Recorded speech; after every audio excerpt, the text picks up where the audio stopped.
All right, we'll give it another 30 seconds or so, then we'll jump in and get started. Try to respect everybody's time. Thanks for being here.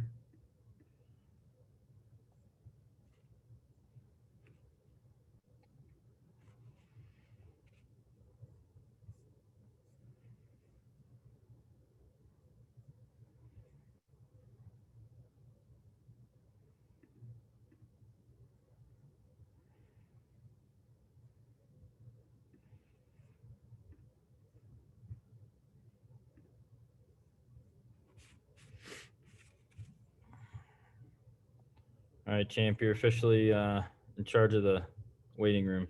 Yeah, I don't see the waiting room on my side. I see the participant list, but not the actual waiting room.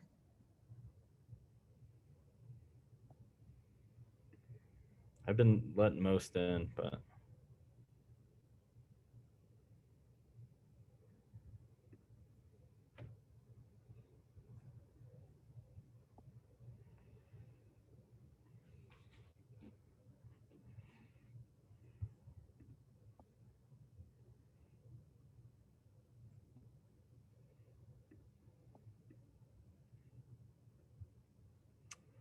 all right.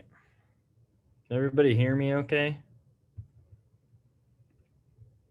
Good. Good. Thanks everybody for jumping on and joining us. I really in my heart of hearts wish that we could be uh, together, whether in the big gymnasium or in the theater, meeting in person, because this is always one of my favorite parts of every season is getting to chat with parents and uh, talk about how much we love athletics and how amazing our programs are and our coaches and our trainers, and doing it on Zoom just doesn't necessarily feel right, but it's something. We didn't necessarily have a chance to do this in the fall because it was figure out as you go, a whole lot of that. But I think we're in a good place and super excited about starting winter sports. So um, we are going to record this. We're going to post it on our athletics website along with the slides. So don't feel like you got to take feverish notes. If you have questions or questions come up as we go through stuff, go ahead and enter them in the chat box. Our admin assist, Dee Dee, she's amazing. She's going to be trying to answer what she can. And then we're going to circle back at the end to go through all the questions kind of all at once.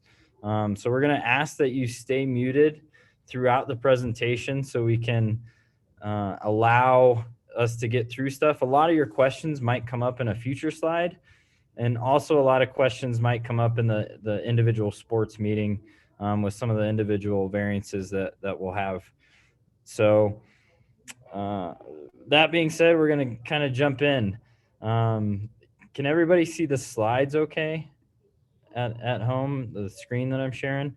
Feel free to toggle kind of how many people are on the side so you can see more or less as we go through this. But thanks again for being here. It means a lot to your kids, to the coaches, that you're this involved and wanting to be a part of this and know as much as you can possibly know. Some emails there at the bottom. Aaron Champenoy, he's our high school athletic director. Ryan Knorr, that's myself. I am the district athletic director for 9R, so I oversee the high schools and also the middle schools. And then Johnson, that's actually Dee Dee, and she's our amazing admin assist. This number here will get you to Dee Dee, but she's really good at kind of saying this needs to go to Champ, this needs to go to Ryan, and kind of going from there. The website is pretty snazzy. Champ put in a lot of work, worked with some community partners. DurangoAthletics.com. It's a really great one-stop shop for everything DHS athletics, and a lot more user friendly than what we've had in the past. Schedules are on there. Anything and everything else is on there. Again, this recording and the slides will be on there as well. So we've had to adjust a whole lot of what our goals are in COVID, and what we tried to do last year and what our main goals were have changed a bit. But I think at the end of the day, it's all still under the same umbrella. But with COVID in mind, our biggest goal is to try to provide an opportunity to compete, to be a part of a team, and to do so in a safe environment. So it's crazy, it's different, but I think one thing that we've taken away, and I stole this from another athletic director, is it's humbled us. This pandemic has made us not take anything for granted, and for our student body, for our parents, for our coaches, we want to take advantage of every opportunity that it is presented, and within that, expect excellence. Expect to be the best. Is we're given this opportunity, let's take advantage of it. So that's kind of how we're approaching everything. Kind of a overall goal that we had last year was to get 100% participation, and to kind of do so in the best way possible. We know that with COVID, 100% participation might be a little tricky, but with those who are choosing and opting and volunteering to come out to be a part of our programs, we want to give them the best possible experience. So some positives that can come through participation is, and this is as a department as a whole, as a coaching staff, and then as teams, we want to try to present all of these opportunities. And with that, trust and honesty. We want our coaches to be able to be trusted by parents. We want the players to buy into what coaches are saying, and you got to do so by doing everything right, and being open. So that's a big goal of ours, and a goal that we hope all of our students can maintain and meet as well. We want kids to have a purpose with everything that they're trying to do, and coaches to have a purpose. And with that is goal setting, and we sure hope we're setting goals to be the best. Mr. Hurl, our principal, his goal is that Durango High School will be be the best high school in the state of Colorado, and I think we're making strides to get there. Same thing with athletics and activities. We want to be the absolute best, and I'll get more into that as we wrap up today. And then having a growth mindset. It's okay to fail. It's okay to make mistakes. The most important thing is how you respond to those, and how you reflect. Integrity and character. We're going to do things the right way, whether everybody, the whole state's looking at us, or we're all alone. Our kids, our coaches, our department, we're going to do what's right. Accepting adversity. I think that's one thing that this pandemic has taught a lot of us is as soon as you think you know what's going to happen, the opposite's going to happen. And sometimes not all that news that we get during the pandemic is good news, but you got to be able to respond to it. You got to be able to not freak out if something bad happens, but say, okay, now what? And we hope our students kind of develop that as they get through our programs as well. And then worth ethic. I put an asterisk so you don't just assume I don't know how to spell. But it's part work ethic, but it's also you're going to get out of this what you put in. And whatever your goals are and how you go about it is a big part of kind of what you're willing to do and willing to sacrifice, and knowing those steps with the goals, because you're going to earn kind of what you put in, and that's part of worth ethic. At this time, I'm going to hand it over to Jeb and Mariah, our amazing athletic trainers. Give them kind of some time to address some things, and give them a chance to meet with our parents and say a couple things. So without further ado, our amazing athletic trainers, Jeb and Mariah. Thanks, Ryan. I appreciate you laying it on kind of thick there too. It makes us feel good.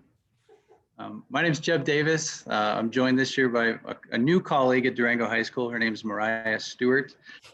Judging by the folks on the call, I think many of you are familiar with Jenna Kryzo, and she's left us for the sunny beaches of California. So I think she's doing great. But we're excited to have Mariah here. She comes to us from Brea College in Kentucky, where she was head athletic trainer, associate athletic director. Is that right, Mariah?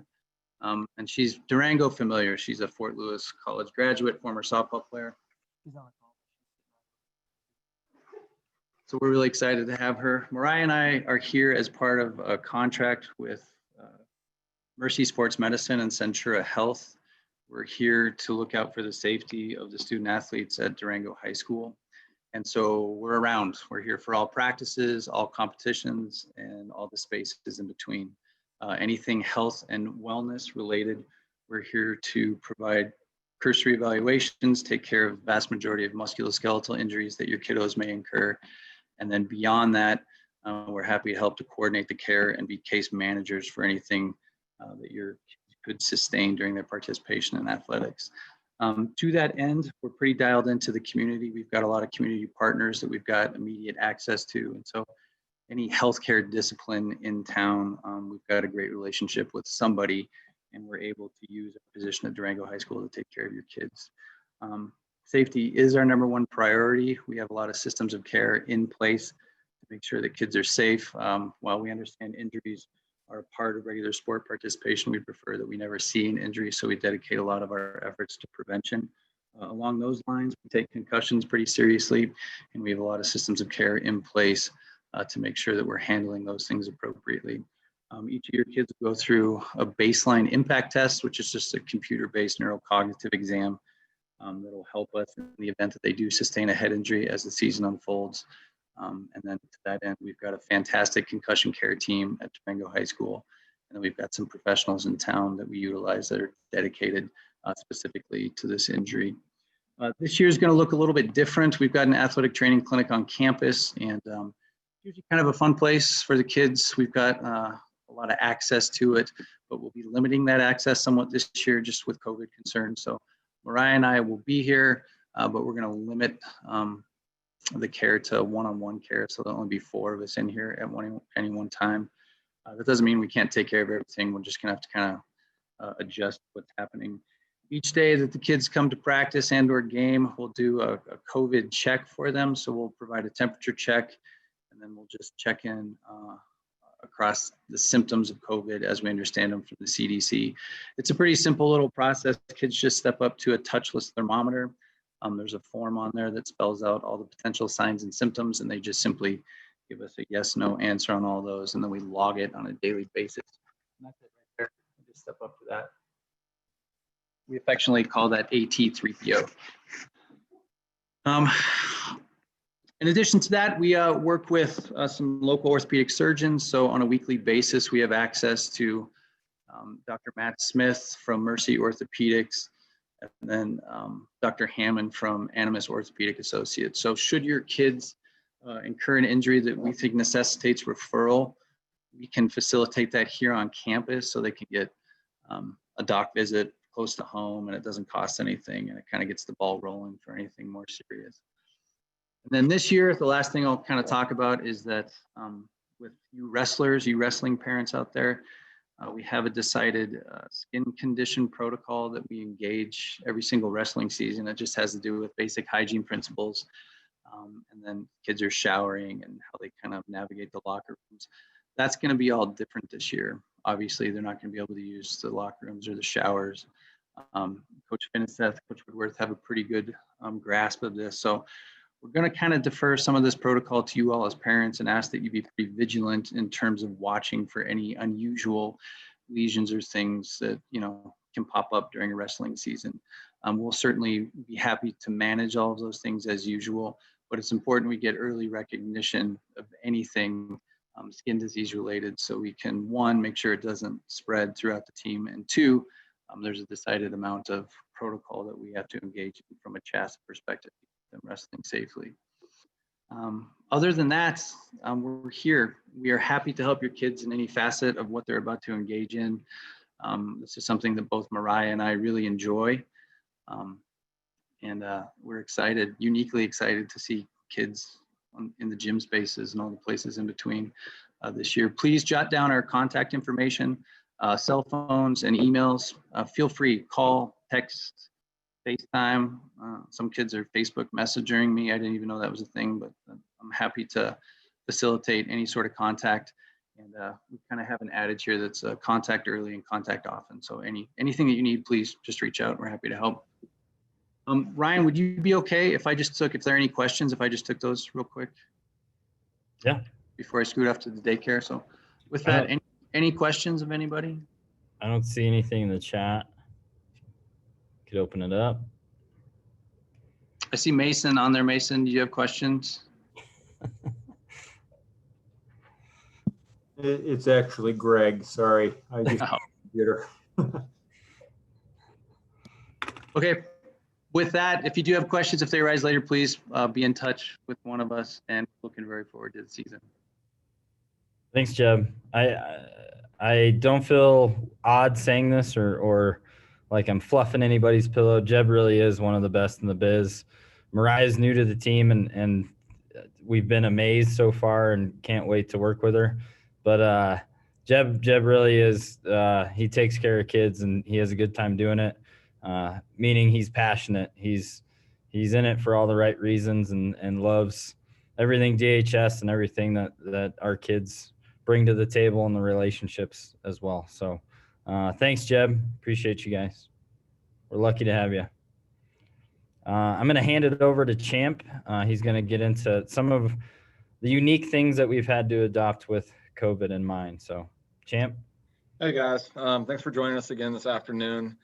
Some of you are familiar with some of these protocols because you were involved in fall sports or preseason workouts and some other things. So some of the basic protocols and guidelines with the COVID stuff is every day we will be very vigilant about doing check-ins, asking the questions, taking temperatures, documenting everything. So if we need to do contact tracing, we have very accurate records of who was there, who was exposed, who was in contact, all those kinds of things. So your kids will get very used to the check-in. They'll come in, they'll meet with the ATs, go through a quick questionnaire, take the temperatures, and then be able to go on from there.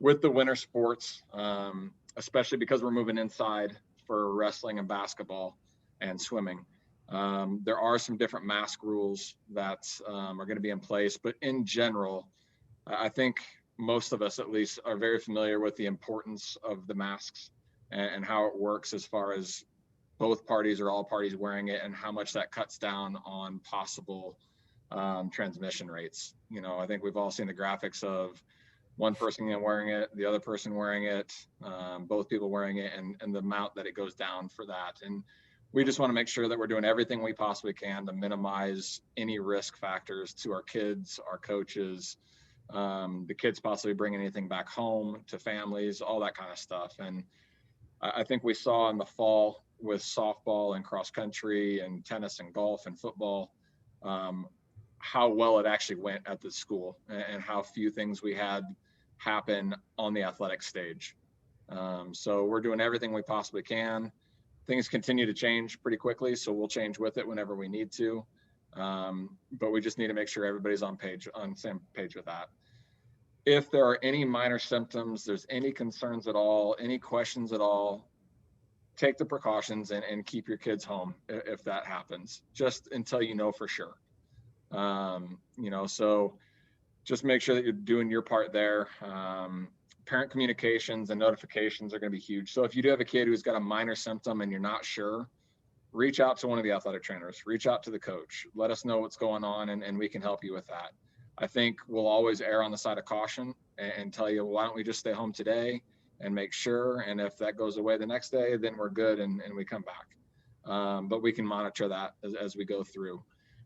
If for some reason somebody does have major symptoms or multiple minor symptoms and you aren't sure, take advantage of the testing. You know, we can't mandate that, but that's an easy way to hopefully get back sooner than later. If you go and get a test and it comes back negative, we're able to get you back in more quickly. There are going to be possibilities that we all need to be ready for with different quarantining scenarios and possibilities. Our coaches and our staff are going to be geared up a little bit more than they were even in the fall, especially the indoor sports with masks and face masks as well.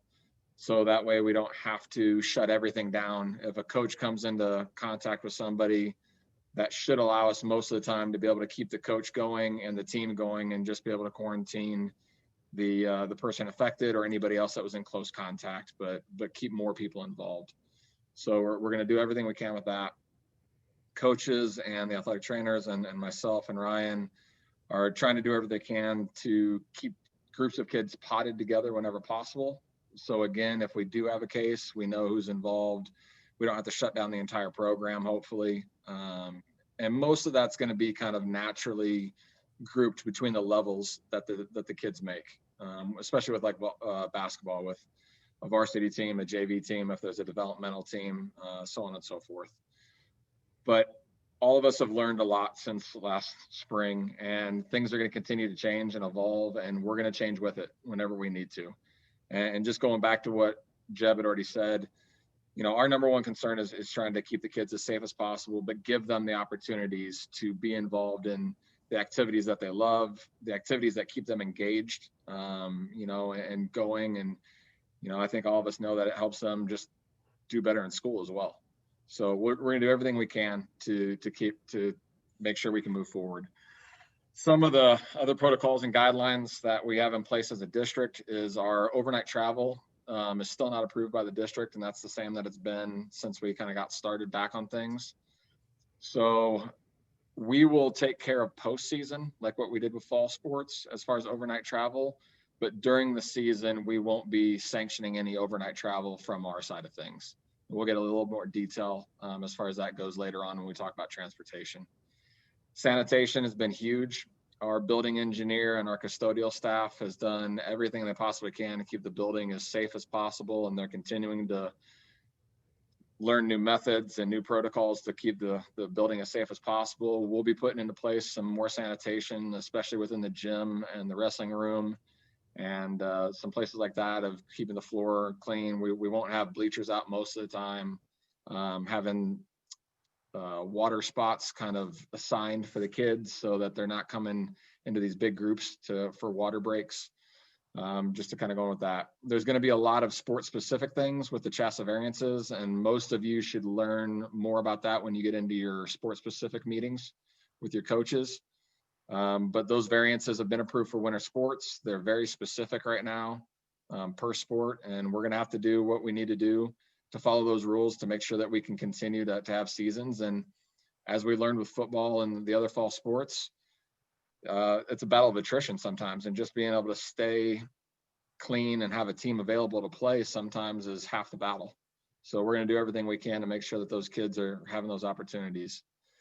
When you guys have done your registration within the Our School process on the website, there's an acknowledgement page of possible risk. I think we all know that there's a little bit of possible risk because of COVID.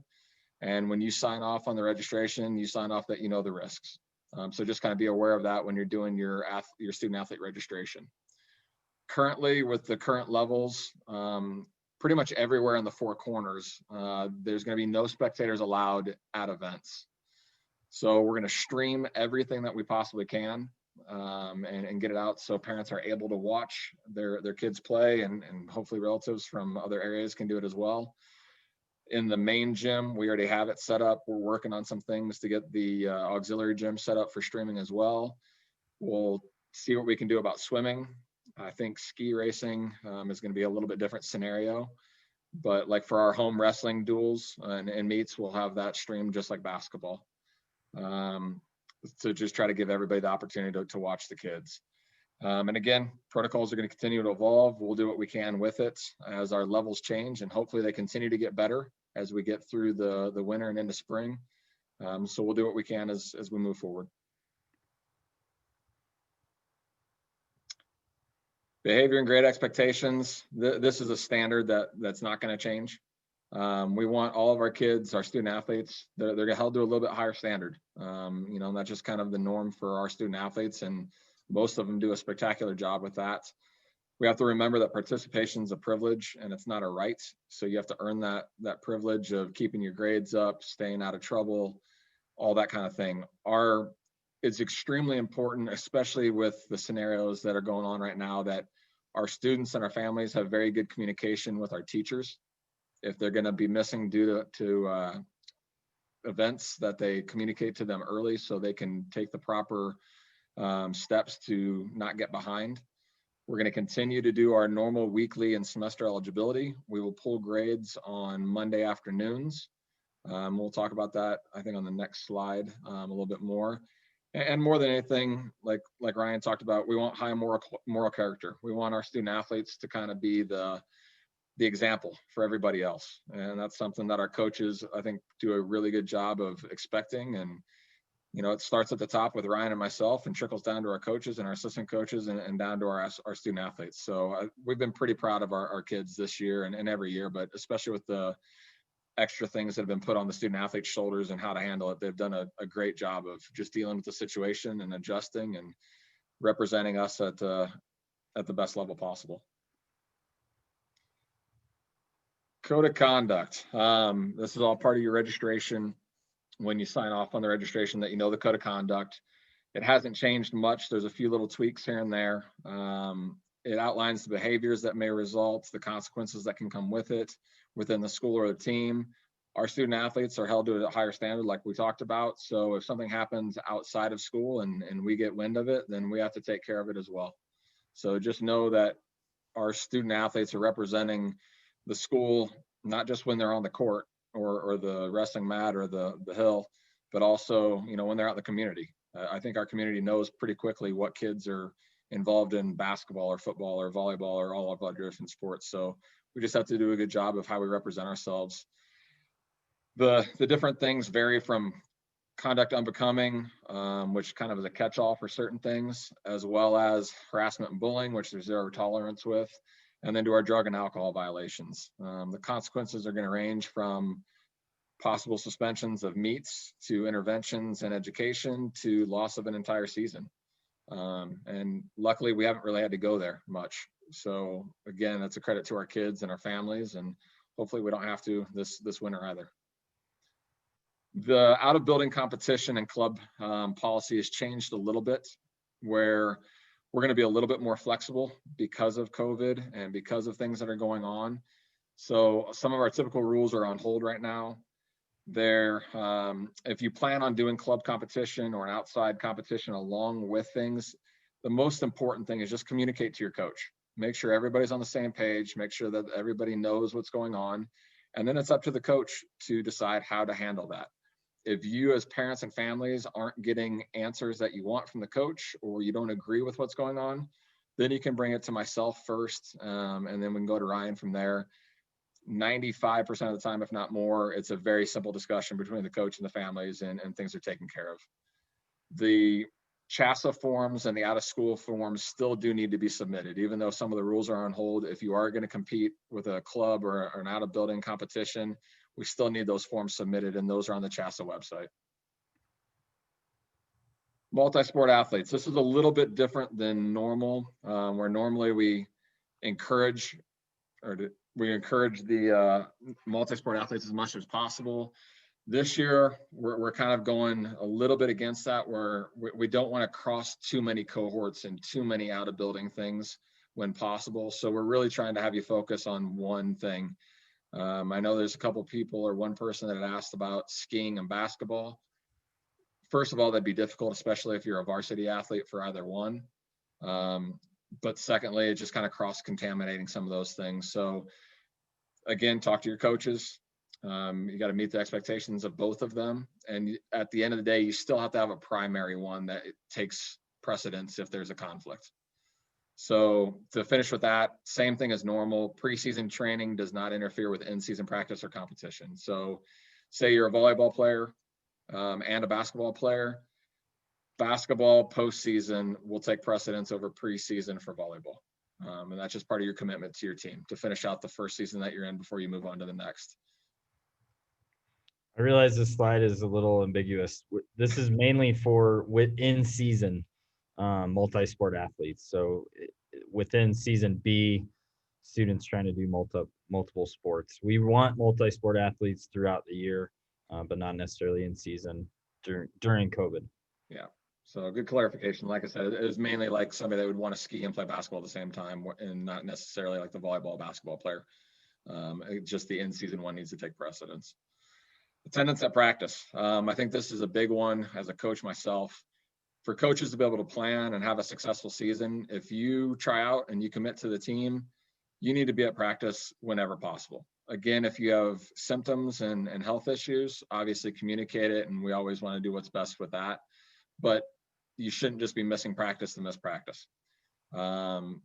If you have academic things going on, communicate with your coach. Let the coach know what's going on, bring them into the loop and have those discussions. Part of being a student athlete is being able to manage your time and being able to do multiple things at one time, and having those life skills and time management and prioritizing things and making sacrifices. You know, as student athletes, we got to make sacrifices, and maybe you're not going out or hanging out with a friend or going skiing at Perg one day because you got to get your schoolwork taken care of so you're able to keep your grades up and participate in the next game or the next match. Early communication is huge to the coaches to keep them informed on things. If you are going to miss, if there's a family situation that's going on, and just make sure that you're always keeping the coach up to speed. There's nothing more frustrating than when you're planning a practice and somebody doesn't show up that you really needed at that practice, and it changes your entire plan. So just let the coaches know what's going on. You know, and then obviously the COVID issues. So if you have minor symptoms, if there's stuff going on, keep us up to the loop and we'll make adjustments from there. It's hard to have policies with COVID. I will be very clear about that. But I think with lots of communication, we can get past anything, and new things come up all the time. I want to take a second to talk about kind of parent expectations. That's kind of something I always like to hit on at the parent meeting. Again, these are things that I think Durango in general, my experience so far has been just utterly amazing. But I do think it's important to discuss and go over. Let the coaches coach and support them as much as you can. Nothing's worse than being a student athlete and trying to comprehend something or a system, and you go home to the dinner table and a parent tells their student, and the student has to say, is mom right or is my coach right? Is dad right or is my coach right? So as much as you can empower our coaches to have a clear message and try not to confuse as much as we possibly can, is always appreciated. Positive encouragement is always emphasized. Usually I talk about yelling at the refs and the other coaches on the other team or players on the other team or even players on our team.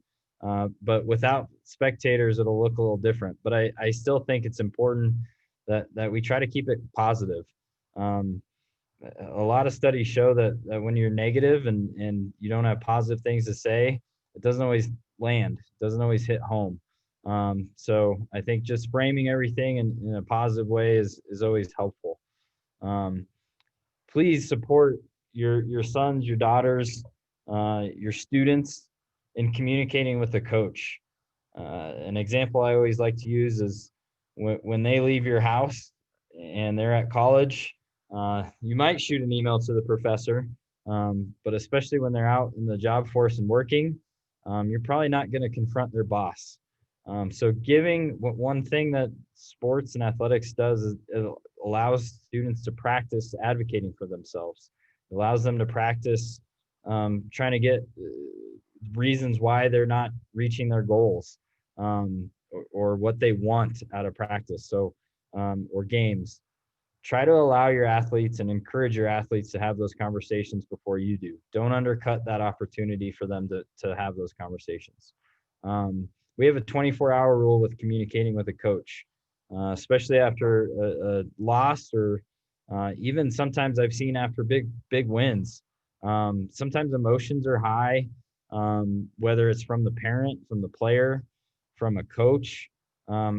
Let's let it sit for a day, and then reach out to that coach and say, hey, I'd love to meet with you. I'd love to chat about your decision that you made last night. So we encourage that time to go by before you engage. Try your best to be involved. It's really hard with COVID to be at every game. It's actually impossible, but still stay on the pulse. And you guys being here, I'm preaching to the choir, but it really is appreciated by the coach. It's appreciated by your son or daughter. but try to be involved, whether it's how did practice go or what can I do to help get snacks to your next competition. It really is huge. And again, Durango's just been amazing in terms of the amount of support. Lastly, your students have committed. Help us hold them accountable by committing to the team, and try to make that team the priority. It is a big deal to sign up for a sport. It's a bigger deal to finish. So it's going to be tough. It's going to be hard sometimes, but help your kids commit to finishing. Help them commit to buying into what the coach is saying, because it's a huge life lesson, I think, and an opportunity. Add real quick, Ryan. Yeah. I think two things. Number one is to go on that point of, one thing that I learned from my dad, if not many, was if you're going to do something, do it to the best of your ability and give it everything you have. And I think as long as you parents are supporting that with your kids, it helps push that kind of message. And it doesn't matter if it's a practice, a paper, an assignment, whatever, just do it to the best of their ability and finish that task. And then, piggybacking off of just the parent expectations of, for any team to be successful, there's a lot of things that have to come together. The coaching staff, the players, the ATs, injuries, all these other things. But part of it also is the parent backing of that program. And I think even our football team this year is a good example of, I think for, there was very little drama outside of what was going on. The parents were all on the same page, trying to do what they could for their kids. The kids were all on the same page, fighting for each other. The coaching staff was all on the same page. And that built an environment where the kids could be successful, where the student athletes had the opportunity to be successful. And any successful team I've been a part of, it's all those things. It's the parent group, it's the student athletes, it's the coaches, it's the administration, and everybody getting behind one goal. And that's part of our thing as an athletic department of wanting the best and shooting for this highest level that we possibly can. And there's no reason why we can't have success at every level in many sports. And that's something that we want. And I know our coaches want the same thing. And I think a lot of it has to do with the attitudes at home. So we appreciate that support. And it's been great this year with everything. Absolutely. Say there is something that needs to be communicated, or an issue, or something that just doesn't sit right.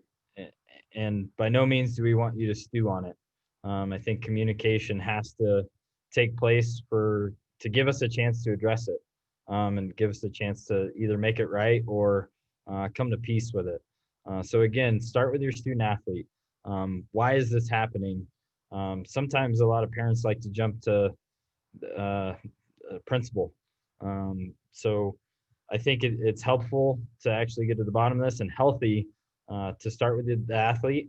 Then I would go to the position coach if there is a position, or an assistant coach who oversees that and who works most with your son or daughter. Then the head coach, because it's ultimately their job to oversee their program and have a pulse on everything. Then to Champenoy, give him a chance to address it or work through it. But if you jump right to Coach Champ with an issue, it doesn't give our coaches a chance. It doesn't give your son or daughter a chance either to try to address it and solve it on their own. And then at that point, if you've talked to Champ and you still have some issues, please bring it to my attention. And something that I always like to point out is that if it is a safety issue, if it's something that deserves immediate attention, that is that dire, do not hesitate to reach out. There's nothing bad will happen if you reach out, but we want to try to give the appropriate people a chance to address it if they can. And then if I make it a stab at it and we're still not in a good place, then please reach out to Mr. Hurl, the principal. And then lastly would be Mr. Snowberger. But if something happens or something's going on and you do go straight to the superintendent, I'd say 99.8% of the time they're going to say, we're going to have to ask you to talk to Champenoy to really address this, because I'm not necessarily in the loop on it. So they're going to push it back down to us to have a chance to work with the coaches, to work with the students. So please, if you can, respect that chain of command and try your best to follow it. Playing time kind of goes along with kind of some of the themes of parent expectations and some of that chain of command. It's 100% the discretion of the coach. And as an athletic director or district athletic director, we're going to put that back on the coach and respect that they've spent that time with the student, that it is their best interest to give the team the best chance, that we're going to kind of lean on the coach and support our coaches with playing time.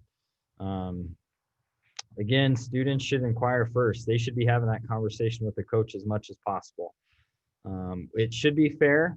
And more than anything, I think it should be communicated. I think players deserve to hear what they can work on. I think that's a part of life and a part of why you join athletics is to be able to get feedback and constructive criticism and grow. So I do hope that coaches are having those conversations and that it is fair, and chances are being given, but it's being evaluated in practice. Playing time is going to be especially difficult in COVID, mainly because a lot of our lower levels will not have the same opportunities, the same number of contests as they've had before. Chasa's even limited, I think basketball is at 14 games and they've limited JV to 12. So just in terms of opportunities, it's not going to be the same in COVID. And I wish that wasn't the case, but I think our coaches are still trying to do the best that they can to present those opportunities. And ultimately, the lower levels, what's going to come up. That's what's going to be your varsity player. So we're doing everything we can to support the lower levels. Playing time is in varsity is always a little different. It's not the situation where everybody gets minutes, unfortunately. Our varsity team is out there with the goal of being the best and getting wins as much as they possibly can, with developing and giving students chances and opportunities. But lower levels really where equitable playing time is kind of a factor. Varsity is not necessarily equitable playing time, and I hope that's already kind of something you anticipate. If there's a disagreement, again, start with the position coach and then move to the head coach to try to get those resolved. You can expect the beginning of the season parent meeting. I have a slide at the end with the parent meetings that I'm aware of going into the winter sports. And right now it's going to be mostly on Zoom, and we're hoping to record them to where they could get posted for viewing later or at different hours if it's not convenient. But they should be holding those preseason meetings to go over everything that students and parents can expect by joining the team. Expectations and what's okay and what'll be accepted and not accepted should be outlined in a handbook. Methods of communication. Hey, I'm going to send out emails on Friday nights for the next week, or Sunday is typically what a lot of our coaches do. But how to get in touch with a coach, what their best or preferred communication is. And then, as Champ hit on earlier, Chasa's made very specific COVID expectations and guidelines for each sport. So coaches will have a chance to really outline what it's going to look like. How many students are able to be in the gym, what games are going to look like, all the kind of sport specific guidelines. And then obviously answer any questions and concerns that parents might have going into the season. Coaches, again, we hope they communicate. We have an expectation of weekly communication at a minimum. With COVID, sometimes I know football, I think we sent 5 emails in a day once with some of the changes that were happening on the fly. So just know that with COVID, we're the only constant has been change and adjusting. Some big, massive ones to where games could be canceled, locations could be changed, to small ones where, hey, remember, be sure you bring your own water bottle. We're not going to have any water at today's practice for the entire team. That it's personal water bottles. I'm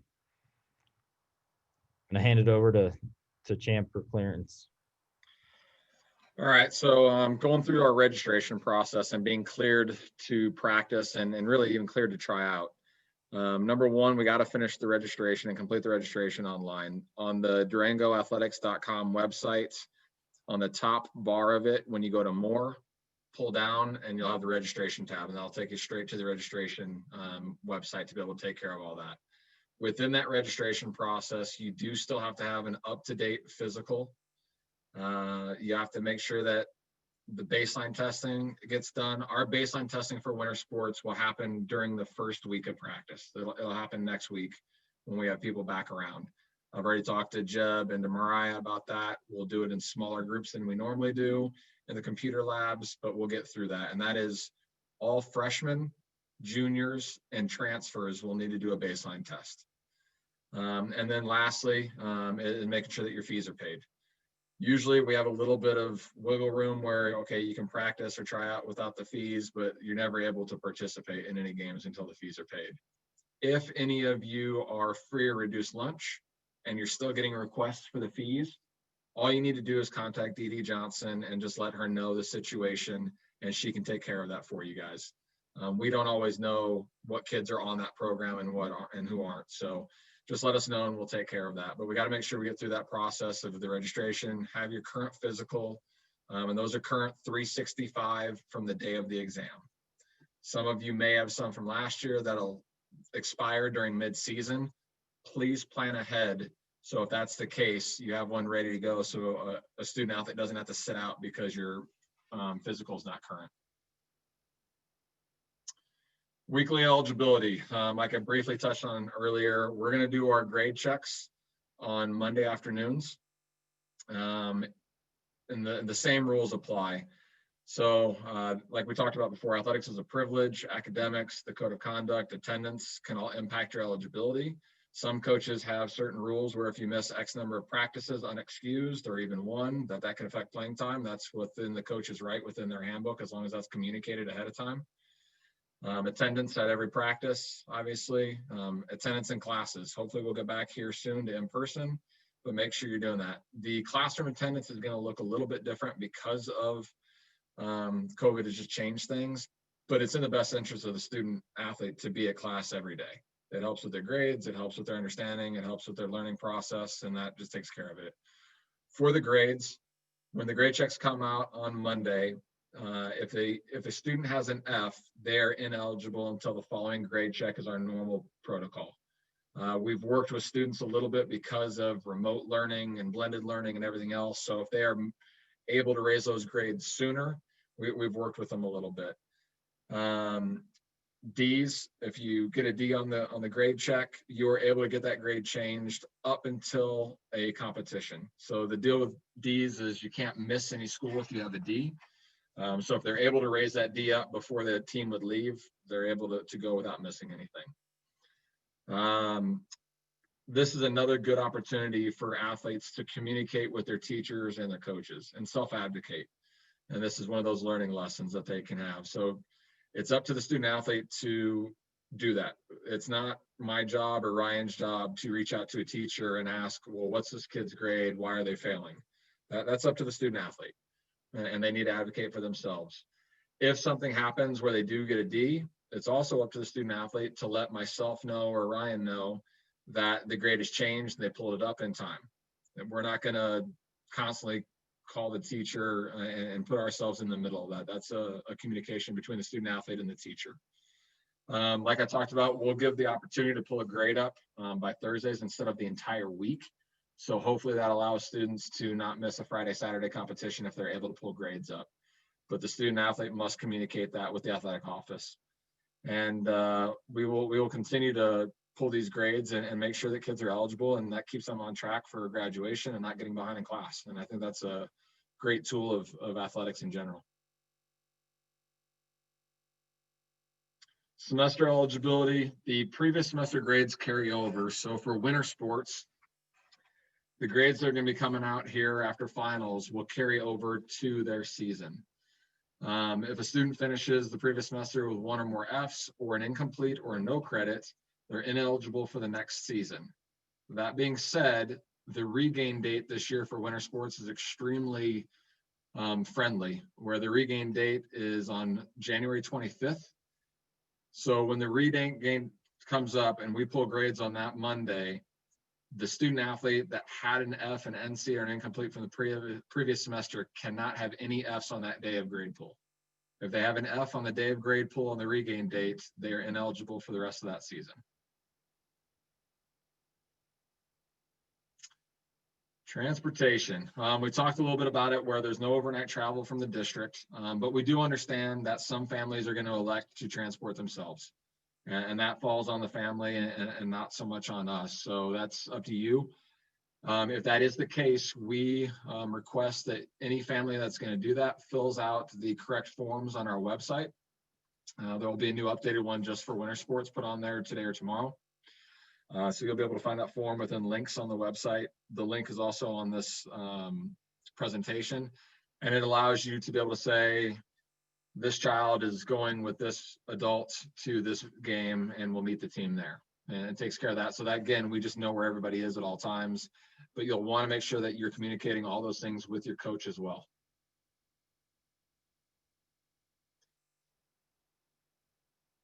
NCAA and next level requirements. So for any student athletes that are looking at playing at the next level, anywhere from junior college all the way up through Division I, there are certain requirements academically to be able to participate in those things. Ryan and myself, and I know Rachel Colesman in the guidance department is more than happy to help you out with any of these. Each level has a little bit different requirements, and even some of those requirements have changed during COVID because of SAT requirements. And ACT requirements. So some of those things have changed a little bit during this time. But for the most part, you can see on the slide 2.0 for NAI, 2.2 for Division II, 2.3 for Division I, and a sliding ACT or SAT scale. There is a lot of information on the NCAA and NAI websites as far as that goes. But again, don't be afraid to reach out. I coached college for 15 years and I'm pretty familiar with a lot of that. And Rachel Colesman's been doing that in the guidance department for quite a while as well.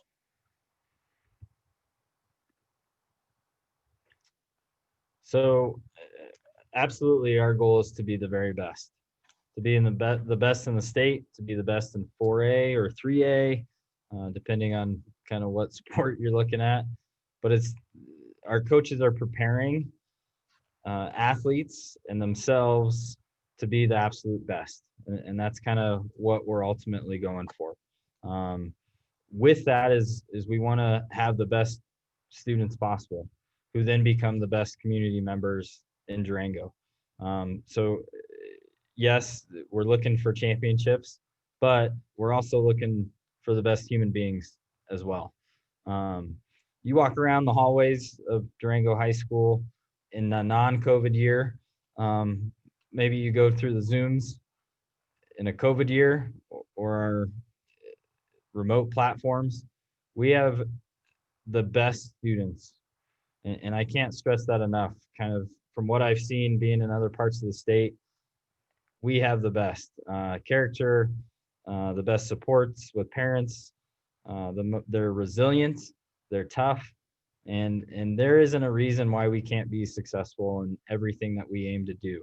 The bar is continually raising, and I think that's something that the administration here has kind of gotten the wheels turning on, and something that is continually changing. So excellence is what we're striving for and kind of what we're starting to expect. And our coaches are going to have that end goal in mind of what it looks like to be the best and make our way forward or work backwards from that and setting goals on a daily basis to try to achieve that.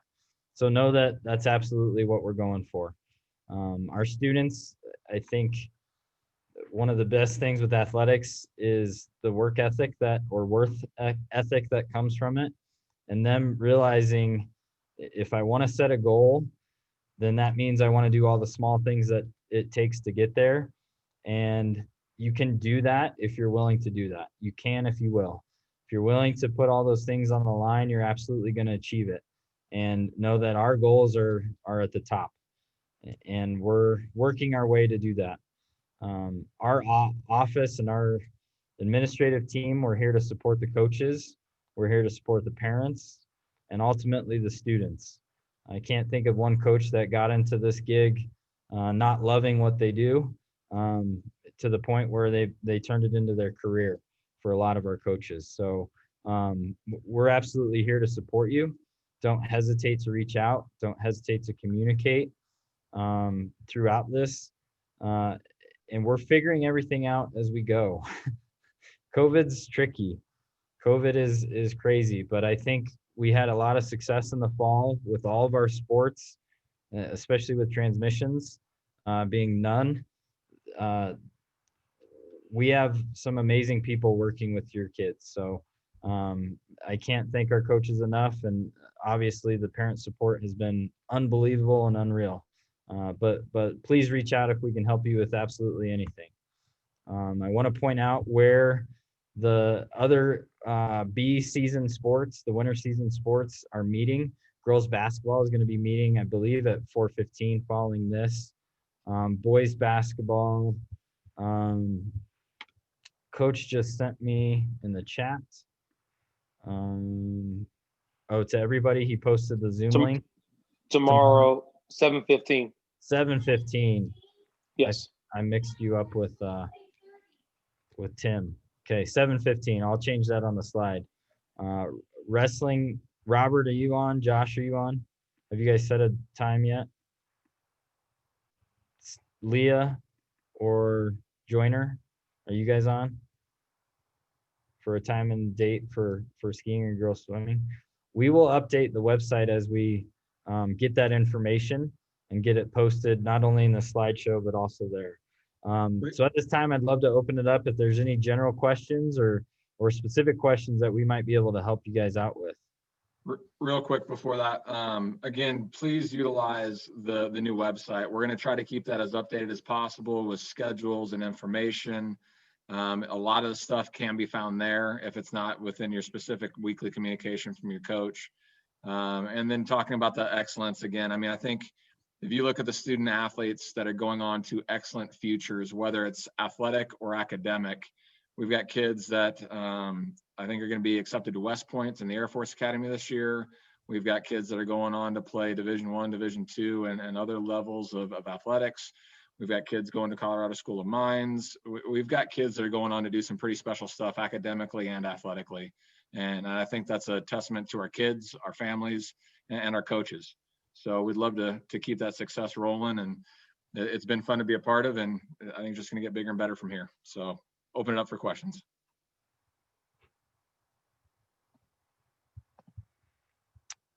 Boys basketball will be meeting on Zoom. The link was posted earlier. I'll try to repost it tomorrow at 7:15 on Zoom.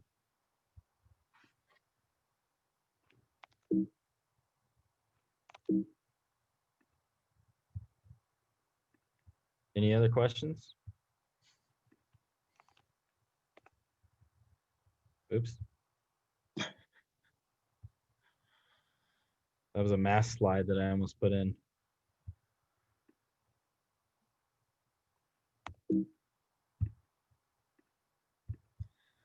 Girls swimming is still scheduling their meeting. We are working with the rec center on final times and days for practices, and that'll be in the girls swimming specific meeting. Tom will get that information out to you once she schedules it. And we'll try to post it on the website as well. Yep. Hey, coaches, can you just make sure when you click on that Zoom, I had to resend one because I had it for 7 a.m. I was going to see who was committed. Just kidding. But really, it's for 7 p.m. So I had to resend it. So we sent out a new email Zoom link. So just make sure it's 7 p.m. All right. Thanks. Thank you. Again, thank you for being a part of our meeting and taking time out of your busy schedules to be here and to be a part of and involved with your son or daughter or students' extracurriculars and academics. It means more than they'll be able to express right now and more than you know. So thank you again for being involved. The Zoom links are not on the website yet. I believe Jen Bond sent out the information for girls basketball already, and then we will get the other links put on tomorrow morning.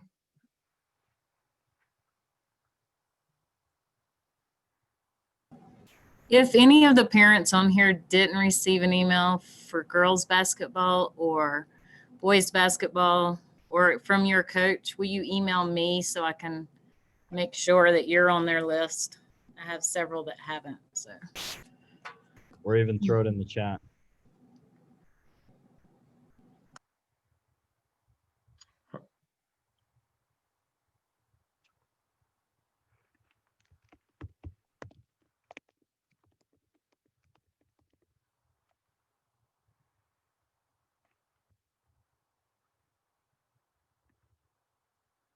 Awesome. All right. Thank you again for all the support and patience as we navigate through COVID. Thank you guys. Thanks, everybody. We'll see you soon. Thank you.